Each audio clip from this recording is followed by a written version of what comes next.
Crypto world తెలుగుకి అందరికీ మళ్ళీ స్వాగతం. రోజు ఎంతోమంది మెసేజ్ల్లో అడుగుతున్నారు, అన్నా నా దగ్గర ఐటీఎల్జీ కాయిన్స్ ఉన్నాయి, వీటిని అమ్మడం ఎలా అని.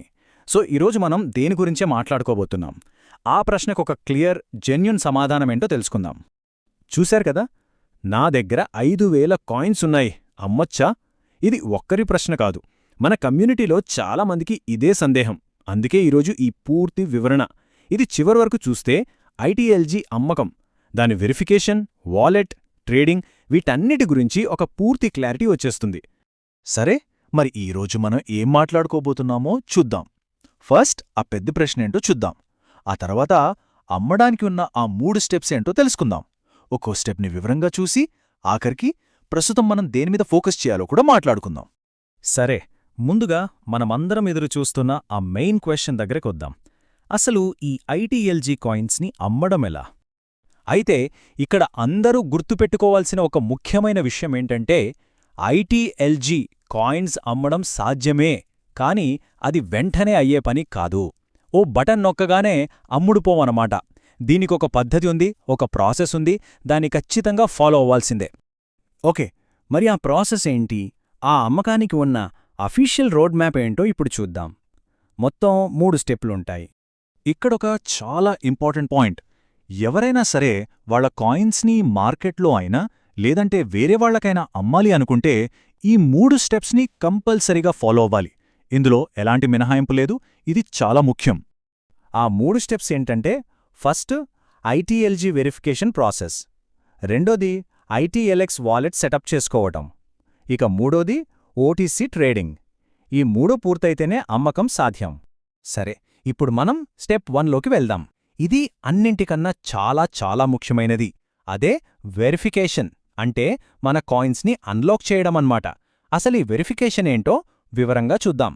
ఒక విషయం బాగా గుర్తుపెట్టుకోండి, ఐటీఎల్జీ కాయిన్స్ అవేమీ ఆటోమేటిక్గా వెరిఫై అయిపోవు. వెరిఫై కాని కాయిన్స్ అంటే అదొక పెద్ద సమస్య, వాటితో ఏమీ చేయలేం. మరి వెరిఫికేషన్ ఎలా అవుతుంది అంటే, అది పూర్తిగా మనం రోజూ చేసే పనుల మీద, మన నెట్వర్క్ యాక్టివిటీ మీద ఆధారపడి ఉంటుంది. అసలు వెరిఫికేషన్ దేనిమీద ఆధారపడి ఉంటుందంటే, ముఖ్యంగా 3 విషయాలు. ఒకటి మన డైలీ మైనింగ్ రేట్, 2 మన సెక్యూరిటీ గ్రూప్ సర్కిల్, అంటే గ్రూప్ మైనింగ్ రేట్, ఇక మూడోది చాలా కీలకమైనది హ్యూమన్ క్రెడిట్ స్కోర్, అదేనండి హెచ్సిఎస్. మరి వెరిఫికేషన్ తొందరగా అవ్వాలంటే ఏం చెయ్యాలి?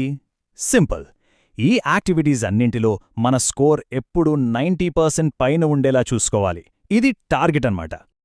ఓకే, స్టెప్ 1లో కాయిన్స్ వెరిఫై అయ్యాయనుకుందాం. తర్వాతేంటి?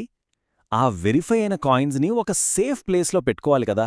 అక్కడే మనకు స్టెప్ 2, అదే ఐటీఎల్ఎక్స్ వాలెట్ అవసరమవుతుంది. ఈ ఐటీఎల్ఎక్స్ వాలెట్ని మనం ఎక్కడో బయట కాదు, నేరుగా మన ఇంటర్లింక్ యాప్లోనే క్రియేట్ చేసుకోవాలి. అంతేకాదు, దాన్ని చాలా సెక్యూర్గా కూడా ఉంచుకోవాలి. వెరిఫై అయిన కాయిన్స్ అన్నీ డైరెక్ట్గా ఈ వాలెట్కే వస్తాయన్నమాట. సరే, కాయిన్స్ వెరిఫై అయ్యాయి, వాలెట్లోకి కూడా వచ్చేశాయండి. ఇప్పుడు ఫైనల్ స్టెప్, అసలు అమ్మడమెలా? భవిష్యత్లో ట్రేడింగ్ ఎలా పనిచేస్తుందో ఇప్పుడు చూద్దాం. దీన్నే ఓటీసీ ట్రేడింగ్ అంటారు, అంటే ఓవర్ ది కౌంటర్ ట్రేడింగ్. సింపుల్గా చెప్పాలంటే, వెరిఫై అయిన మన కాయిన్స్ని నేరుగా ఇంకో వ్యక్తికి అమ్మడం. మధ్యలో ఎక్స్చేంజ్ లాంటివి ఏమీ ఉండవు. దీన్నే పీర్ టు పీర్, అంటే పీ2పీ ట్రాన్సాక్షన్ అంటాం.